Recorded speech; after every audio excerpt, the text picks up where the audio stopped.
Romain, j'aimerais bien qu'on aille au mur ensemble pour faire le portrait robot de ce sous-marin russe, puisque l'armée française n'a pas précisé l'identité du sous-marin repéré, mais on a une image.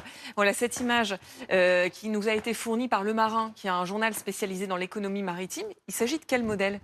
Alors on est sur un sous-marin de classe Kilo. C'est une classe de sous-marin qui a d'abord été conçue par les soviétiques, qui a commencé à être fabriquée dans les années 80, qui est aujourd'hui produite encore et mise à jour par les Russes.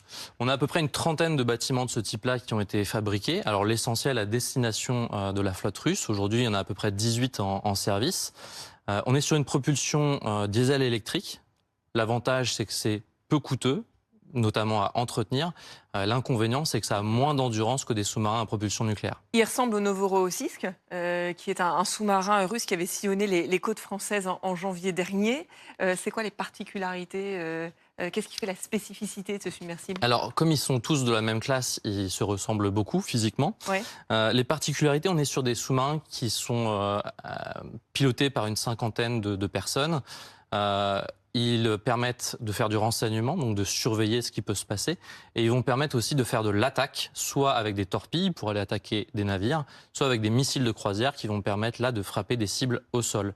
Ils ont à peu près 45 jours d'autonomie une fois qu'ils sont partis, mais ils ont un gros point faible, c'est que du fait de leur type de propulsion, ils ne peuvent pas rester longtemps sous l'eau. Et c'est pour ça que des pêcheurs peuvent parfois les croiser. D'accord, parce que c'est quand même inhabituel de voir un sous-marin refaire surface comme ça.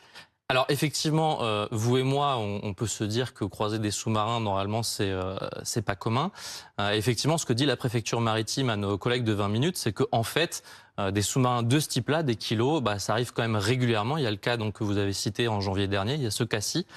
Pour la simple et bonne raison que du coup, pour avoir de l'oxygène à bord, ils ont besoin de refaire surface pour recharger tous les 3 à 5 jours. Et donc ça Donc c'est 3 à 5 jours d'autonomie, c'est ça? Alors, c'est 3 à 5 jours, au bout desquels il faut refaire surface. L'autonomie, ça va être le temps qu'il peut passer à la mer sans revenir dans un port pour recharger en carburant.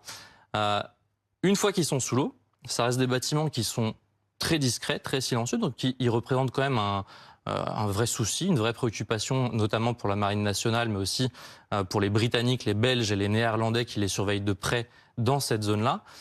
Mais comme il faut qu'ils ressortent régulièrement, dès qu'ils mettent le nez à l'extérieur, ils sont plutôt faciles à repérer. Et il y en a beaucoup qu'on observe dans la Manche?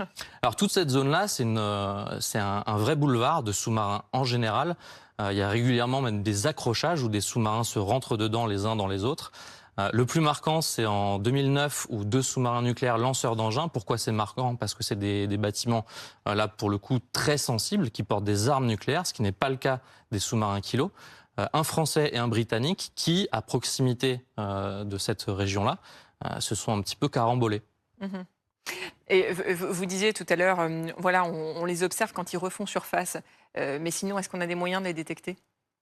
Alors, si on a une vague idée de la zone dans laquelle ils sont, différents types de bateaux, et notamment les frégates comme celle qui suivait ce sous-marin, vont avoir des capacités de détection, vont pouvoir émettre des signaux qui, s'ils rebondissent sur ce type de gros objets sous l'eau qui ne sont pas des bancs de poissons, vont permettre de les repérer. Et puis, le principal outil, ça va être soit des hélicoptères, soit des avions de patrouille maritime qui, en fait, balancent des balises, des bouées dans l'eau qui vont, pareil, émettre un signal qui va permettre de repérer s'il y a un objet un peu lourd, un peu massif, qui est quelque part dans l'eau et qui est un peu plus gros qu'un banc de maquereau. Merci Romain pour ces explications.